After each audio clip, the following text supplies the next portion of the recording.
फुकटच्या AC मध्ये पगार खाता, लाजा वाटत नाही?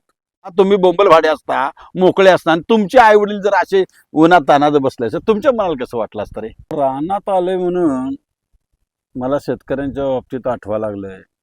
मला महाराष्ट्रातनं फोन येतात, फार व्यथा वाईट आहे हो. हे का?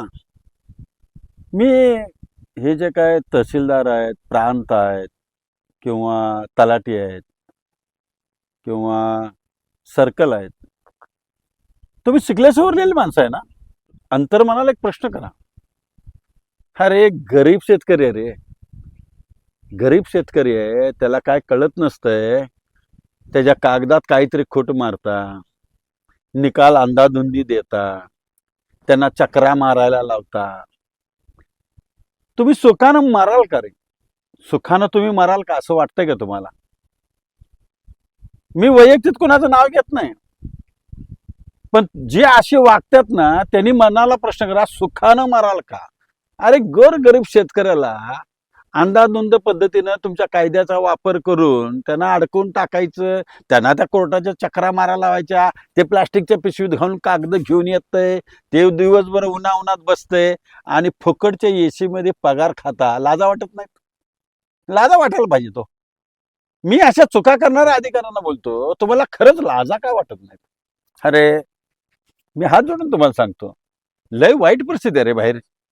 तुम्ही ज्या चुका करताना आणि बदली करून घेऊन जाताना, अरे भोगतात ती रे, शेतकरी भोगतात भोगतात.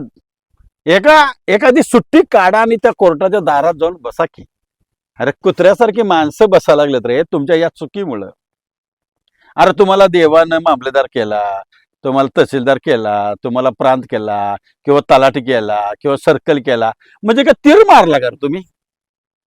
अरे हितच फेडायचं आहे, हितच फेडायचं आहे. तुमची आबरू चव्हाट्यावर मांडायला वेळ लागणार नाही. सुधरा. मी जर एखाद्याला टार्गेट केलो तर हातात बेड्याशिवाय काही दिसणार नाही आणि लॉकअप मध्ये चड्डीवर बसावं लागेल. अरे लाजा वाटायला पाहिजे. मी का चिडून बोलतोय? अरे गरीब शेतकरी बांधव आहे रे बाबा, अज्ञान माणूस आहे, त्याला नका रे त्रास देऊ नका. हा कायदा करा की तुम्ही व्यवस्थित करा, समजावून सांगा. हेलपाट्यावर मारू नका रे. अरे तुमचं आई बापाला असं हेलपाट्याला मारलं चालेल का? तुम्ही या पदावर नसता, समजा तुम्ही बोंबल भाडे असता, मोकळे असता आणि तुमचे आई वडील जर असे उन्हात तानात बसले असते, तुमच्या मनाला कसं वाटलं असतं रे? विचार करा. मी वाईट बोलतोय तुम्हाला, समजून घ्या. धन्यवाद.